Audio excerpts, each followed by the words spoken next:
Presidential Broadcast Service. Radyo Pilipinas. Radyo Publiko Ng bagong Pilipinas para sa bagong Pilipino.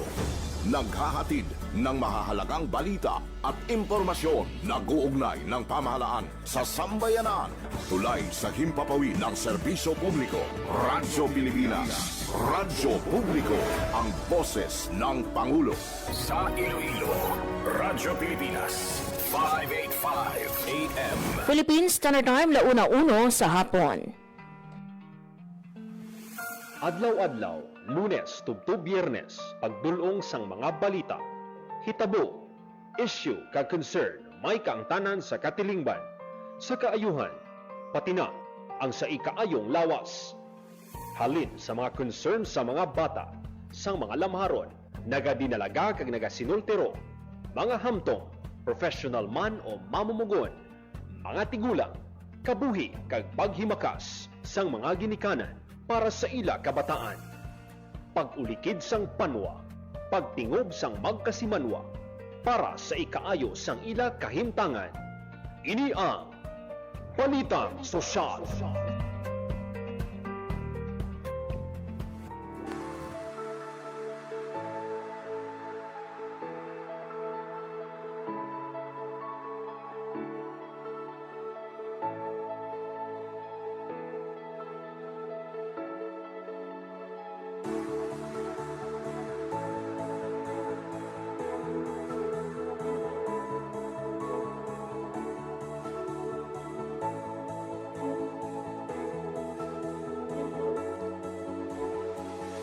Mayong hapon Pilipinas, mayong hapon Western Visayas, mayong hapon syudad kag probinsya sang Iloilo.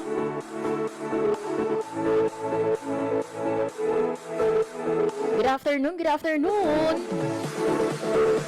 Mayong hapon sa aton nga mga market vendors, sa aton nga mga jeepney drivers, taxi drivers, mga tricycle and tricycle drivers na nakatutok na subong nga hapon sa 585 sa lilisuan sang inyo nga mga radyo.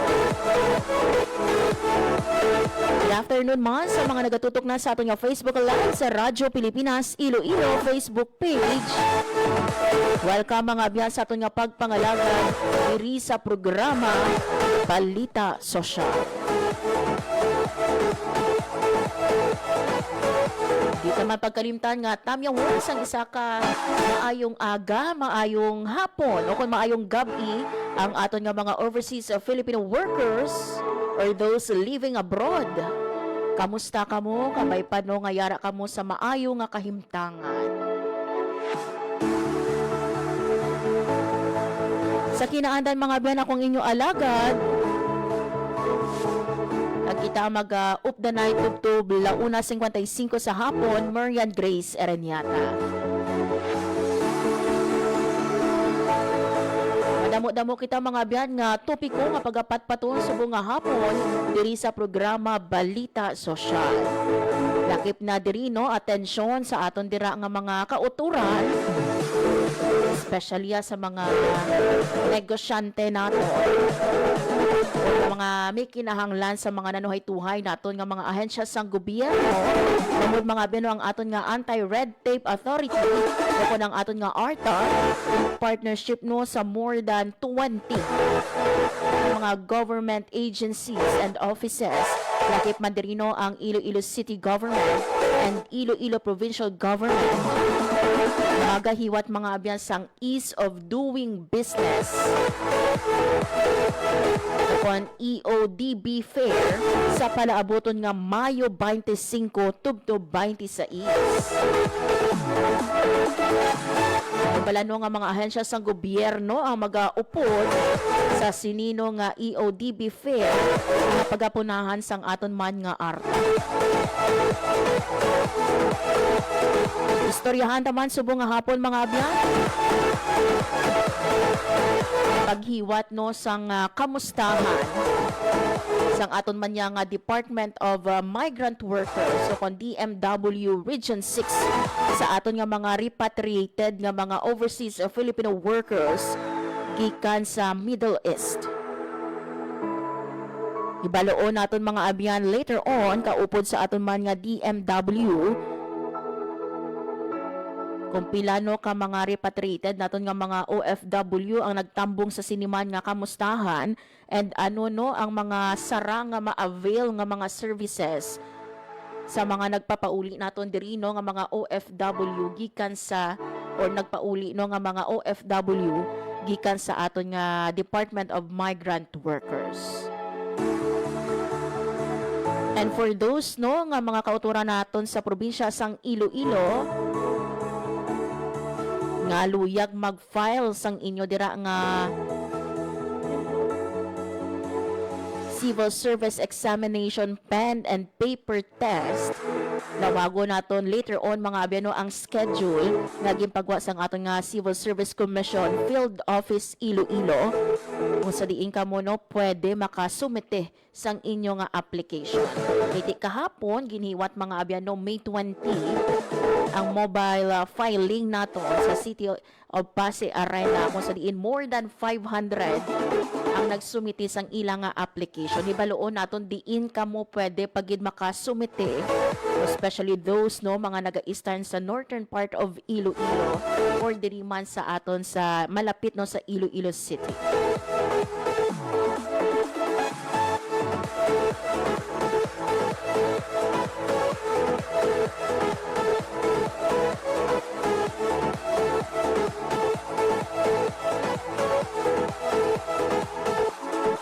So gani mga biyanan, hindi na naton pagpadugayo no una sa aton nga pagapat paton. Ibaloon naton mga biyan ang detalye sa pagahiwaton naton nga ease of doing business o kon EODB Fair sa palaboton nga Mayo 25 tubto 26 kaupod mga biyan no ang aton nga Supervising Administrative Officer gikan sa Anti-Red Tape Authority Western Visayas. Makaupod naton mga abyan si Sir Raymond Villanueva live sa aton nga Zoom. Sir Raymond, good afternoon and welcome sa Radyo Pilipinas Iloilo. Ma'am, good afternoon. Ma'am, how's my audio? Yes, loud and clear. How about ang amon Sir Raymond? Kamusta naman ang sulod namon dira? Yes, ma'am. Same, ma'am. Loud and clear, ma'am. Yun. Sir Raymond, thank you so much for saying yes no nga makaupod ka namon diri sa programa Balita Sosyal sang Radyo Pilipinas Iloilo, especially no sa mga kauturan naton nga luyag mag-avail sa mga services ang aton nga government agency sa sini nga pagahiwaton naton nga EODB fair sa masunod nga semana. Sir Raymond, no, for the information sang amon nga mga tagpalamati, ano bala ang purpose no or tinutuyo sang sining pagahiwaton naton nga EODB fair? Ma'am, no, sa ating mga listeners, ang main purpose kito sa pagkandak natin sa Anti-Red Tape Authority Ease of Doing Business Fair or EODB Fair is to serve or para madala natin sa ating mga clients ang frontline government services. Kag madala natin siya sa isa lang ka single na venue kag makatransact sila with multiple transactions. Yun. So it is conducted every May because ang month sang May was na-declare siya as EODB month under Presidential Proclamation 818 kag ang May is also anniversary sa Anti-Red Tape Authority.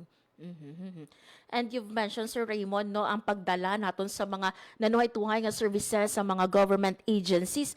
Bali sa diin ini siya hiwaton, Sir Raymond, no, kag duha ka adlaw ini siya nga fair, bali anong oras maumpisa? Ma'am. Bali ma'am, kita ka 25 ka partner agencies included na diri ma'am ang aton nga official kag major partner ang Iloilo City Government.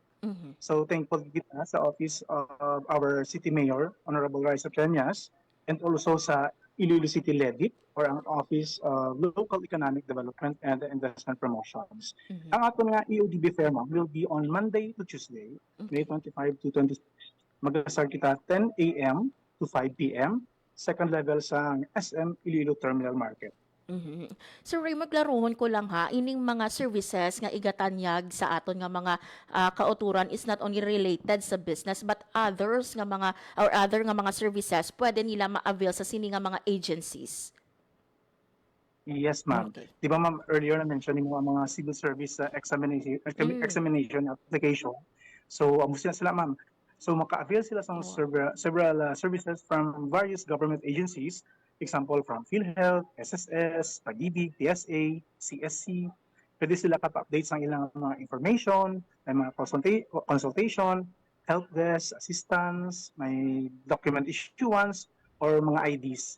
Kag even ang ato nga Iloilo City Government, may mga selected services man sila, offices ma'am, na mag-offer man dito sa ilang mga frontline services. Yun. Klaro ho naton Sir Raymond, this is for free nga mga services nga igatanyag sa aton nga mga pumuluyo. Yes, ma'am. Instead nga magkadto sila tumong sa mga specific office, ma'am, Yes. nga location, dito ma'am sa ato nga Ease of Doing Business Fair or EODB Fair, ma'am, one-stop shop siya, ma'am. Kumbaga, shopping spree, dito ma'am makatransa ka sa nanari-sari nga government agencies nga applicable sa imo, ma'am, o kung may mga gusto ka i-claim na documents, update sa imo IDs, marital status. So, amo na siya, ma'am. Yun. Free siya, free.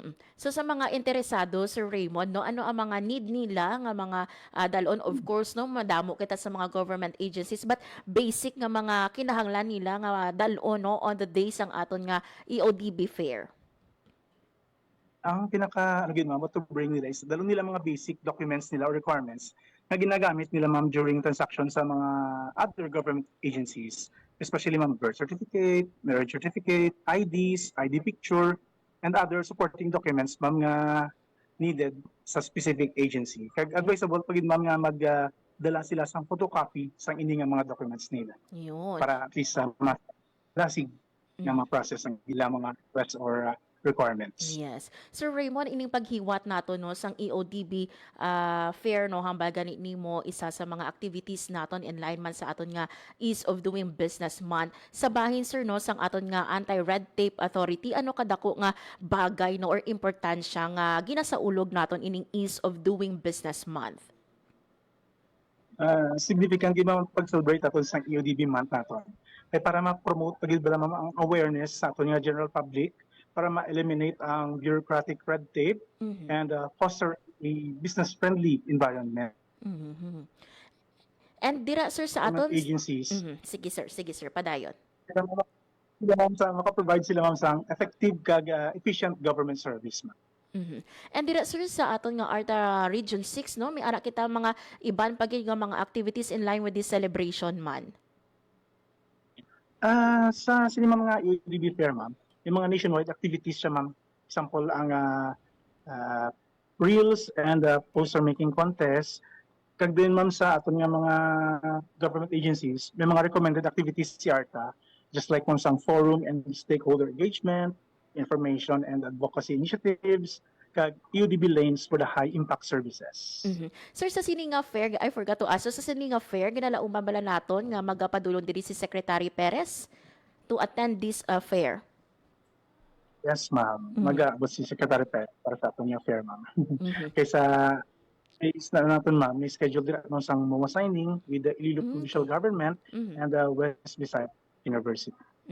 Sir, dira no sa aton nga ARTA Western Visayas, sir, kamusta no ang aton nga pagmonitor man no sa mga government offices naton or LGUs no pag-abot sa pagpatuman sang aton man nga ease of doing business?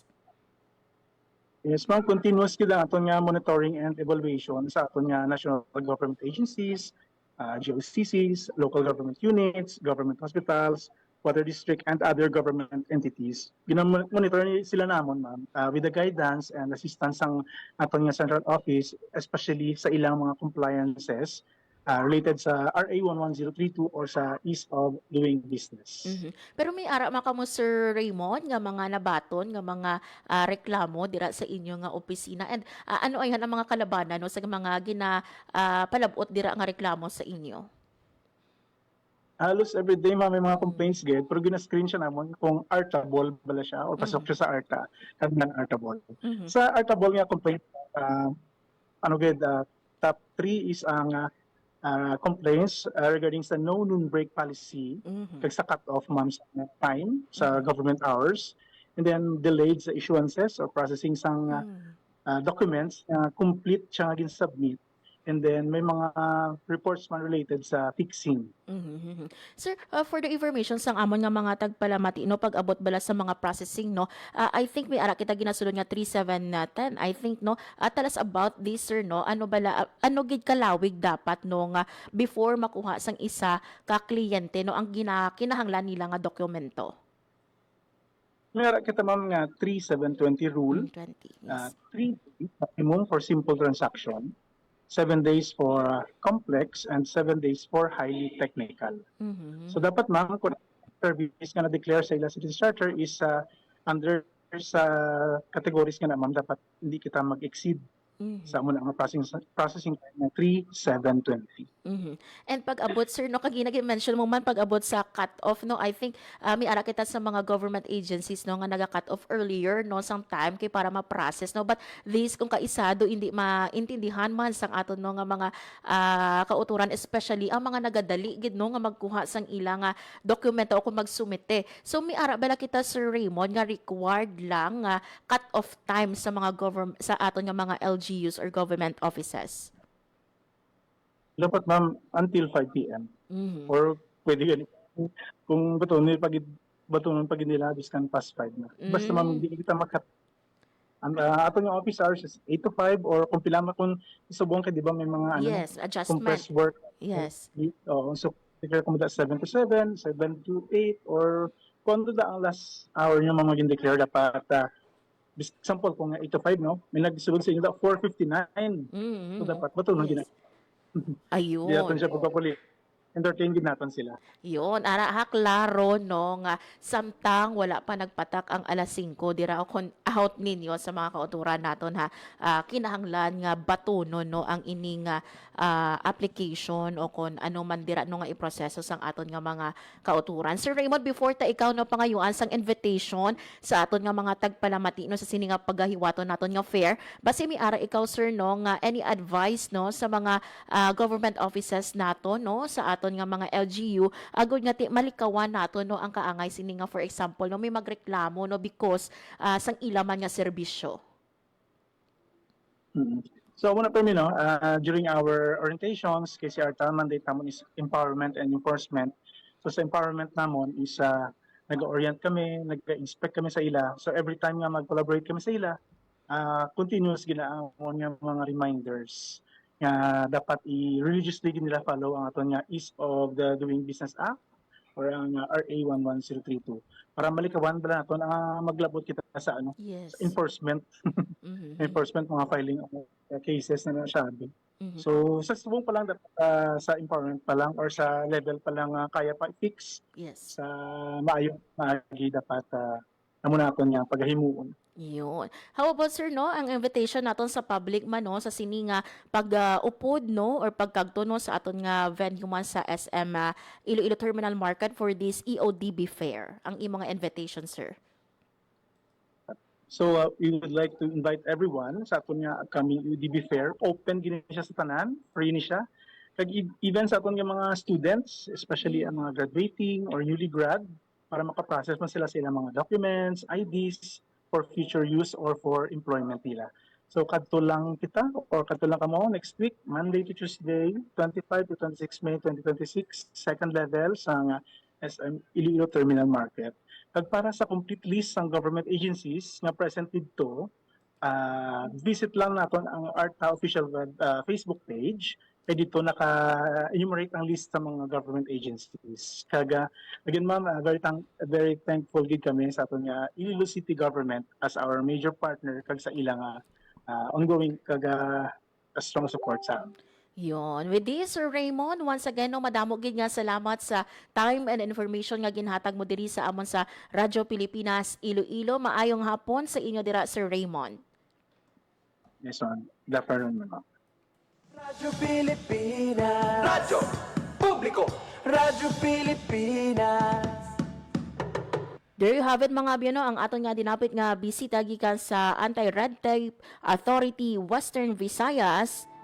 Si Sir Raymond Villanueva ang aton nga Supervising Administrative Officer sa ARTA Region 6. So hiwaton mga beno ang aton nga EODB Fair on May 25 kag tubtob May 26 duwa ini ka adlaw no Lunes kag Martes kung sa diin more than 20 ka mga government agencies diri no ang magaupod sa siniman nga pagahiwaton naton nga EODB Fair. So lawagon lang naton ha for the information sang aton nga mga tagpalamati lakip diri sa mga magapasakop amo ang LGU Iloilo City Government, Department of Foreign Affairs, Government Service Insurance System, Pag-ibig Land Transportation Office, Philippine Statistics Authority, Bureau of Internal Revenue, Department of Information and Communications Technology, Department of the Interior and Local Government, Department of Trade and Industry, Social Security System Iloilo Mandurriao Branch, lakip man ang Professional Regulation Commission, tag ang Philippine Crop Insurance Corporation. Magapasakop man ang PhilHealth Region 6, Philippine Information Agency, Civil Service Commission, Bureau of Fire Protection, Department of Health, Department of Social Welfare and Development, Western Visayas, lakip man ang Philippine Postal Corporation, Western Visayas, Land Bank of the Philippines, Iloilo Branch, Technical Education and Skills Development Authority, Department of Agrarian Reform, ang aton nga Iloilo Provincial Government, kag ang aton mga abyan nga Department of Migrant Workers. So hambal ni Sir Raymond no tanan nga mga services ang sini nga mga ahensya sang gobyerno igatanyag on the day of our EODB Fair on May 25 to 26. So manami Ginoo kay hindi mo na kinahanglan pa maganing Sir Raymond no, hindi mo na kinahanglan pa nga separately no magkagto, for example abi sa SSS, then makagto ka naman sa PSA, makagto ka dito no sa Civil Service Commission. Ina mga abi no yara na sa isa ka lugar kag libre ang igatanyag nga mga serbisyo.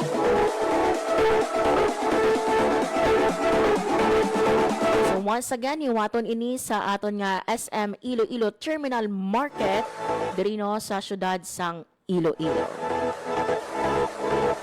Philippine Standard Time launa 23 sa hapon.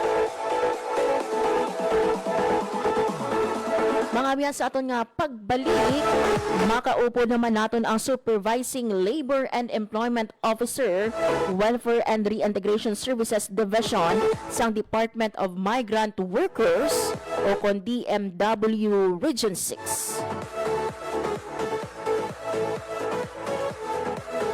Nagiwat mga abyano ang aton nga DMW sang kamustahan post-repatriation orientation seminar sa aton nga mga overseas Filipino workers na recently gin-repatriate halino sa Middle East. So hibaloon naton no ang inutuyo sa siniman nga kamustahan kaupod si Ma'am Jade Love Umapas. At hibaloon tama no ang mga services nga sarang ma-avail sang aton mga repatriated OFW halin sa Middle East, and at the same time gi-mention naton kaina isa ang DMW6 sa magaupod no sa aton nga Ease of Doing Business Fair. Hibaloon tama no ano ang mga serbisyo nga ila igatanyag. Mga abyan magabalik ang programa Balita Sosyal. Mabilisang trivia, dagdag talino. Heto na ang Dagling Kaalaman. Mga kababayan, maging alerto sa rainfall advisories ng Pag-asa. Yellow Rainfall Advisory. Kapag malakas ang ulan, mula 7.5 hanggang 15 millimeters sa loob ng isang oras. Mag-ingat dahil posible itong magdulot ng pagbaha sa mababang lugar. Orange Rainfall Advisory. Mas malakas na ulan, mula 15 hanggang 30 millimeters.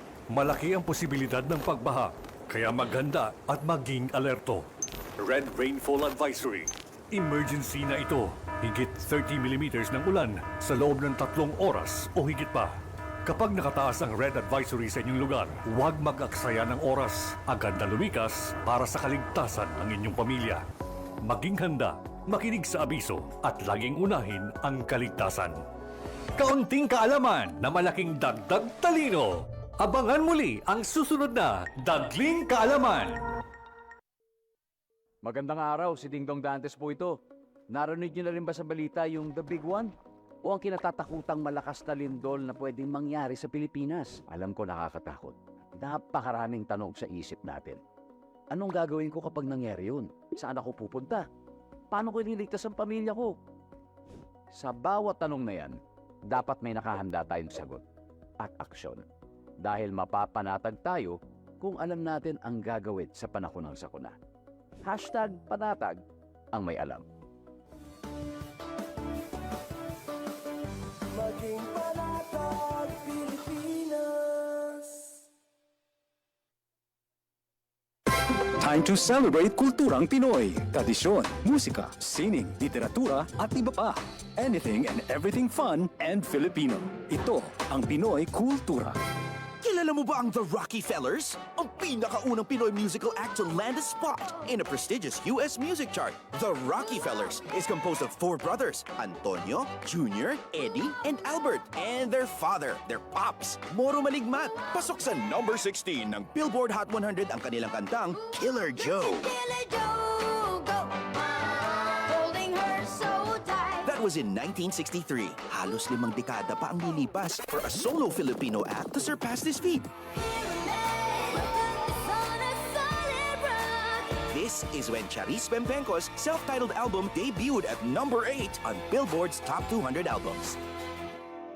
Yan ang Pinoy Kultura because our culture is cool. Game, 1, 2, and... Paatuhon, balikat ulo, kita kwetan, may wangat sus. Huwag mong titigan ang hindi sa'yo at maging disenteng tao. Pare, ang catcalling ay isang uri ng sexual harassment. Di biro ang sexual harassment at di nakakamacho ang pang-aabuso. Isang paalala mula sa Philippine Commission on Women at ng himpilang ito. Maging fuel efficient. Planuhin ang bawat biyahe para iwas traffic. Mag-carpool para sa mababang carbon footprint at emission. Tipid na pamasahe, may savings ka na aabot sa 10%. This is a public service announcement from the Department of Energy and this station. Time to celebrate kulturang Pinoy. Tradisyon, musika, sining, literatura at iba pa. Anything and everything fun and Filipino. Ito ang Pinoy Kultura. Ang abacada, sounds that make up Tagalog words, pagbigkas at pagsulat ng mga titik o letra sa Tagalog, the basis for our national language. Steam It, Panahon TV, Tagalog Lang, Metro Scene, and Wiki dig into its evolution. Records start with the baybayin, the alphabet used by the early Filipinos in the 1600s. From the Tagalog root word baybay, meaning to spell, baybayin was apparently derived and influenced by Indic and Javanese scripts. There was also the alibata. Paul Rodriguez Versosa named that in 1914. Was based on the Arabic alphabet from the Maguindanao Moros, but was modified when the Spanish came. The Spanish introduced the Latin and Spanish alphabet called abecedario, the original alphabet of the Catholicized Filipinos. You could say the Romanized version of Baybayin. Then the Americans came and introduced the English language and its 26-letter alphabet. Because there was fear of losing the abecedario, the government ordered the adoption of a Tagalog-based national language. They also wanted a dictionary and grammar book. That's where writer and former Senator Lope K. Santos comes in. In 1939, he developed ang Balarila ng Wikang Pambansa. Abacada became the national alphabet from 1940 to 1976. Noong 1976, ang Department of Education, Culture and Sports ay nag-issue ng revised alphabet. Dinagdag ang mga letrang C, CH, F, J, L, N, Q, R, R, V, X at Z. They called it Enriched Alphabet or Pinagyamang Alpabeto. More tweaks follow, and in 1987, the Filipino alphabet was published yet again with 28 letters. What you'd recognize is our modern alphabet. 26 letters from the Latin alphabet and the Spanish N or Enye and NG or Nang.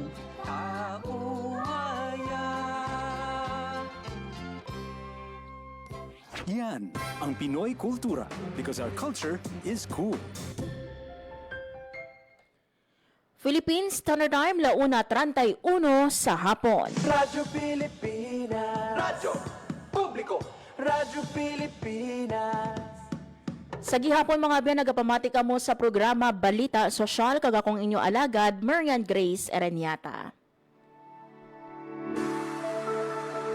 As mentioned earlier, mga abyan, isa man sa mga makaupo naton subong nga hapon, ang aton no nga dinaping nga bisita gikan sa Department of Migrant Workers Region 6. Recently, mga abyan, no, ang aton nga DMW6 naghiwas ang isa ka kamustahan nga post-repatriation orientation seminar sa aton man nga overseas Filipino workers nga recently gin-repatriate no halin sa Middle East. Gan ibaluon naton mga abyan, no, pila bala ka mga OFWs naton ang nagtambong sa siniman nga kamustahan kag kun bala no miara pa kita nga mga OFW halin sa mga pungsod sa Middle East ang nagsignify no nga luyag nila magpauli diri sa aton sa Western Visayas. Kagibaluon taman ang igatanya nga mga services ang DMW6 sa pagahiwaton naton nga Ground Ease of Doing Business Fair sa palaaboton nga May 25 to 26. Mga biyanyari sa aton piyak nga linya ang aton nga Supervising Labor and Employment Officer Welfare and Reintegration Services Division Head si Ma'am Jade Love Umapa. Hello Ma'am Jade, maayong hapon sa imo and welcome sa Radyo Pilipinas Iloilo. Yes, good yan. Maayong hapon sa atong tagpalamati, no?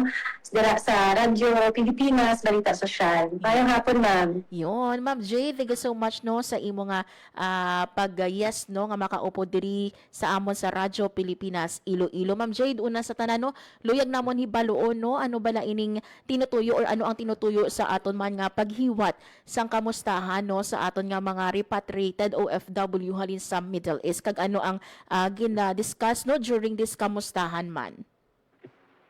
Yes, ma'am, no. Actually, the kamustahan or the post-repatriation orientation seminar is in line with our response gapon, no, sa crisis nga tabo sa Middle East, given nga there are a number of OFWs nga nagpululi na diri sa Pilipinas. So basically, the goal of this orientation is number one for us to check sa ilaman na total wellness, no?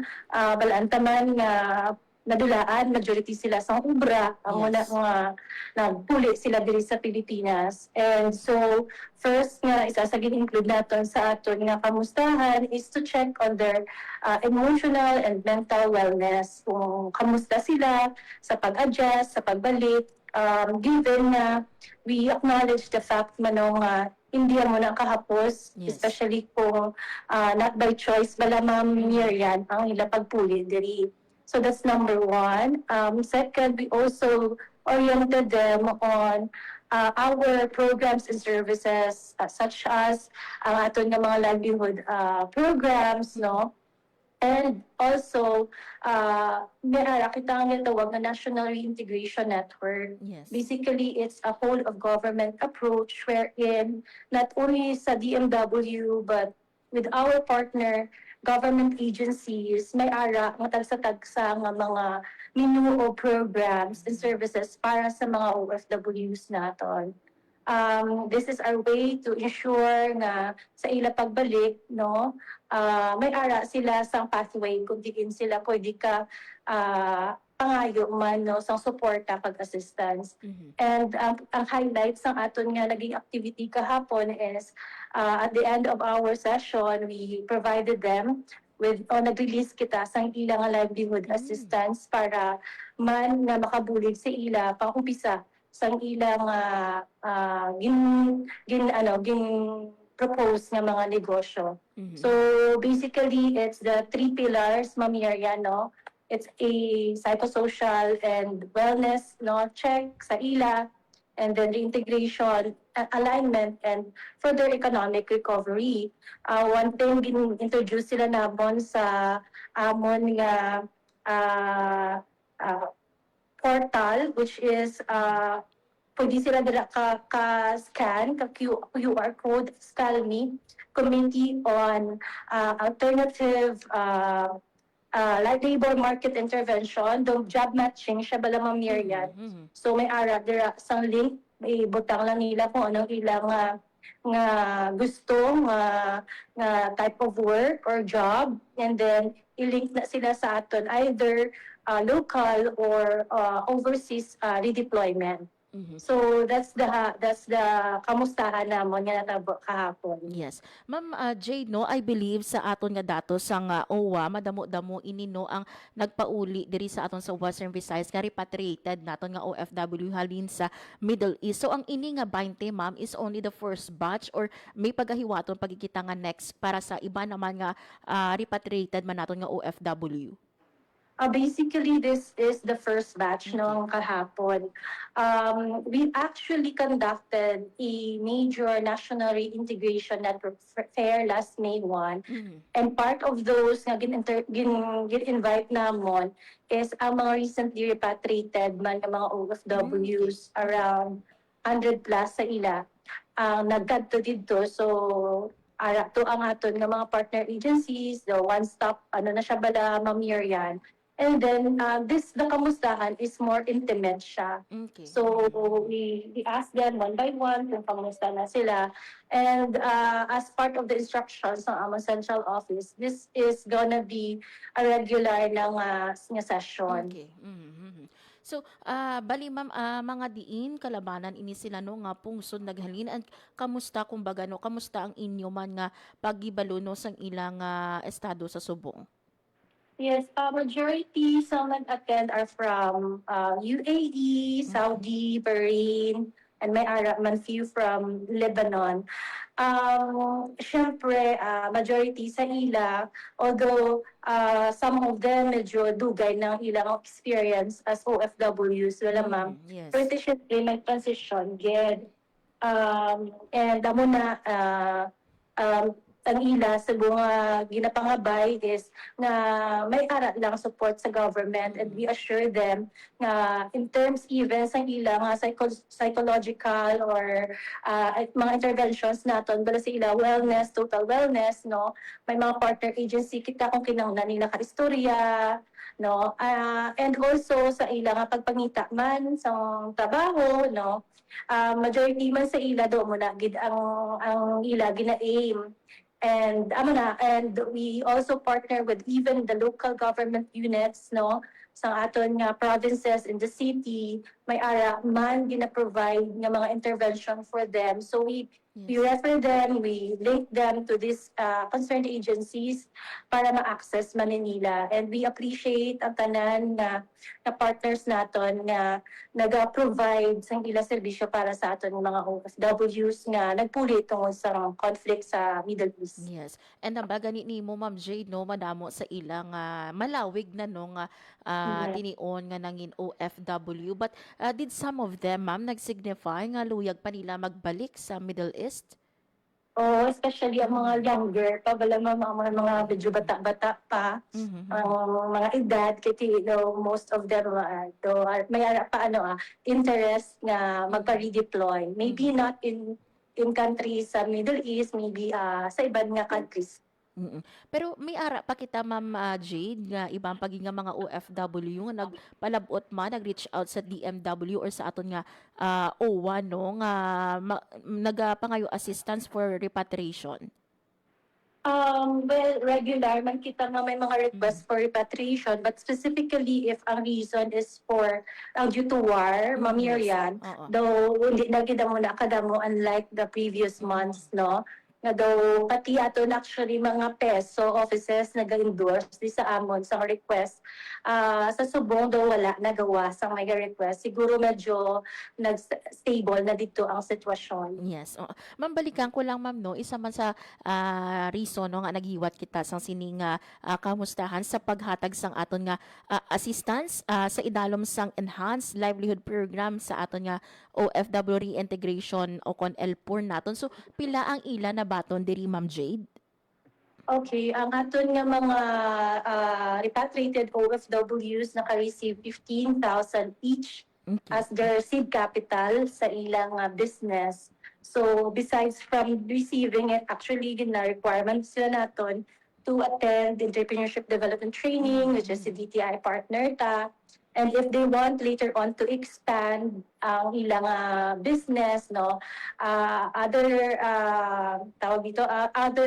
agencies, no, like UST, kung science and technology based, gina-refer taman sila so that mas sustainable ang mga magiging negosyo nila, especially for those yung na ma-decide na gidya bala mag-stay diri Miriam, kag magnegosyo na lang. Yes. Ma'am Jade, we know no ang gina-worry man sang aton nga mga OFW diri because nung nakulbaan sila nga magpabilin diri because nga wala sang opportunity for them, no wala enough sang support. Ano ang mapasalig naton Ma'am Jade no sa mga repatriated naton nga mga OFW sa ilang for those, especially those nga mag-decide no nga permanently no magpabili na diri sa aton sa Pilipinas?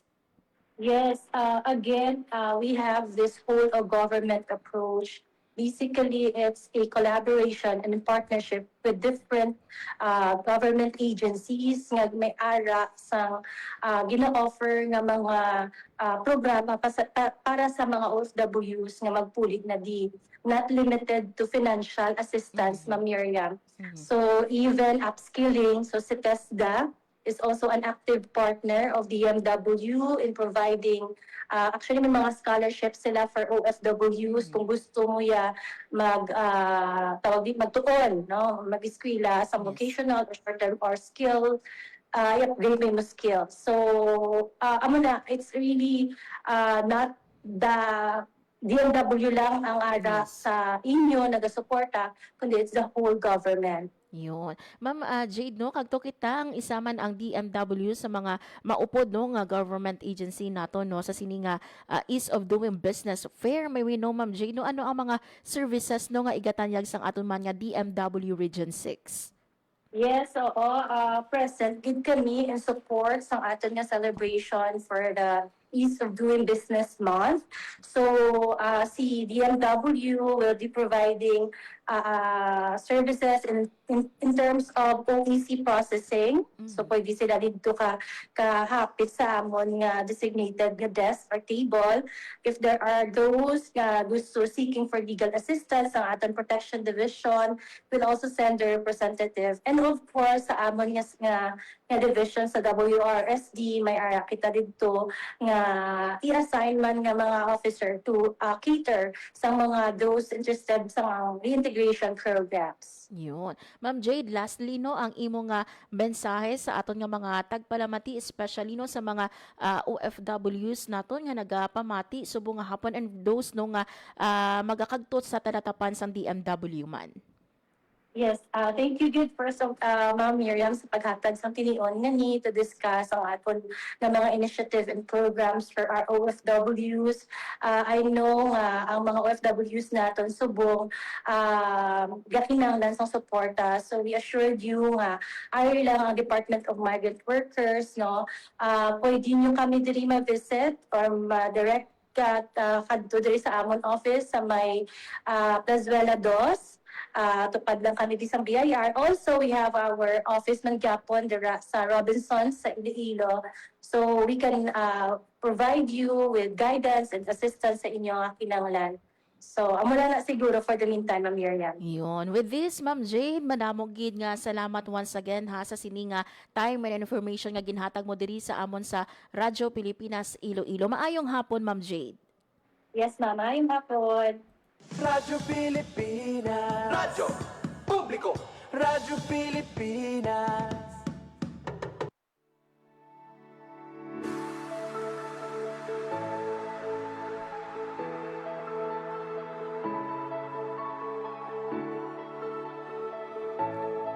There you have it mga biyano, ang aton nga dinapit nga bisita si Ma'am Jade Love Umapas, ang ato nga Supervising Labor and Employment Officer, Welfare and Reintegration Services Division Head sang DMW6.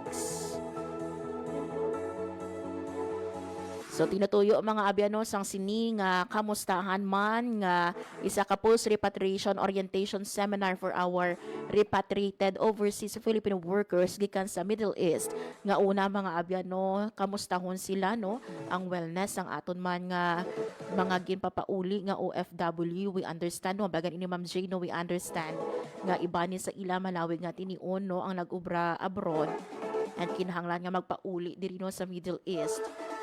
Some of them no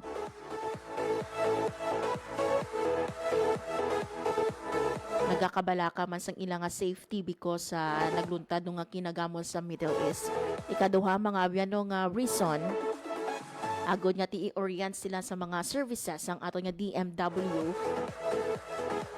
And lastly no ang paghatag sa ila sang financial assistance ini magaserbe no nga seed capital fund sa pag-umpisa man sang ila nga negosyo.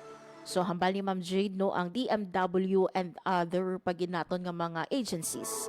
May ara kita nga ginatawag no nga National Reintegration Network o kon NRN.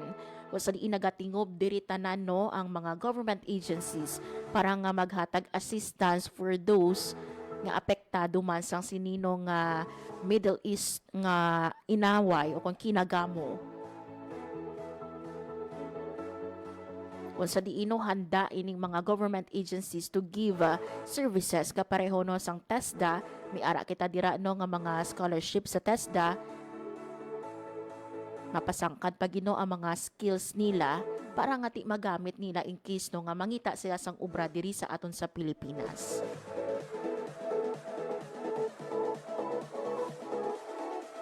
So ang pasalig sang DMW hindi pagpabayan ang aton nga mga OFW. Samtang no sa mga luyag naman mag-avail sang services ang DMW, isa mga biyan ang DMW6 sa maupod no sa aton nga ease of doing business fair.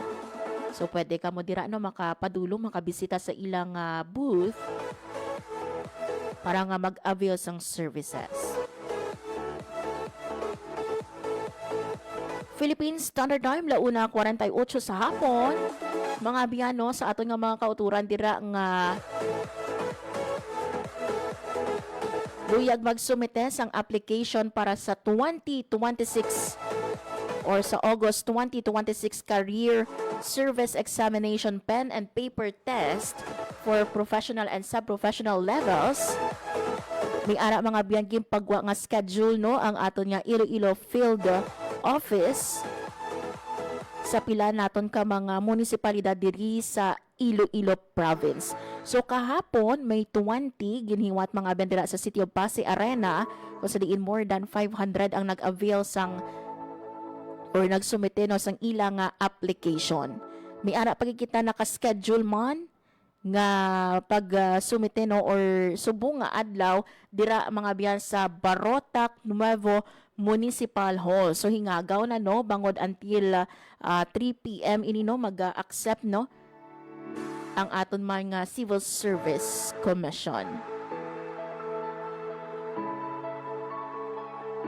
May pagahiwaton man kita on May 25 sa second floor sang Iloilo Terminal Market.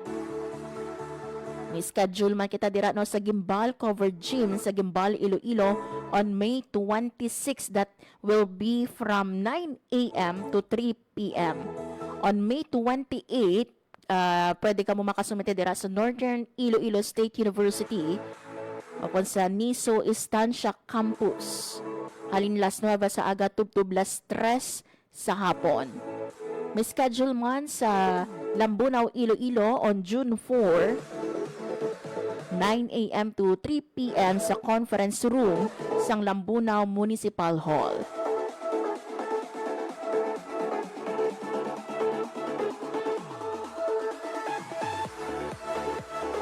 Samtang sa mga kauturan naman nato niya nga diri sa Iloilo City, sarang man mga abyano makasumite sang inyong application on May 25 to 27 sa Government Services Express sa SM City Iloilo. May schedule man sa June 1 to 3 kag sa June 8 to 10. Una na diri mga abyano ang aton nga or nag-accept man no sang application dira sa Government Services Express SM City Iloilo sang May 14 kag May 18 to 20. So this is the new schedule no next week May 25 to 27, June 1 to 3 and June 8 to 10. So ang application period will be on nag-umpisa na no May 14 until June 10.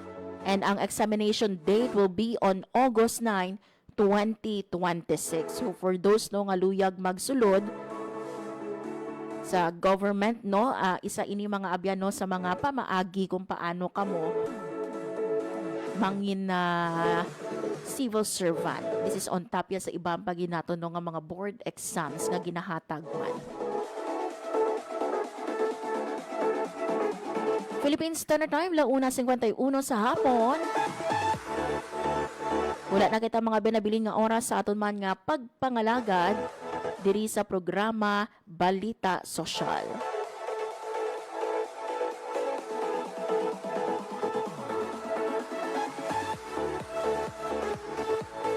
Madabongid nga salamat sa inyo nga pagtutok subong nga hapon.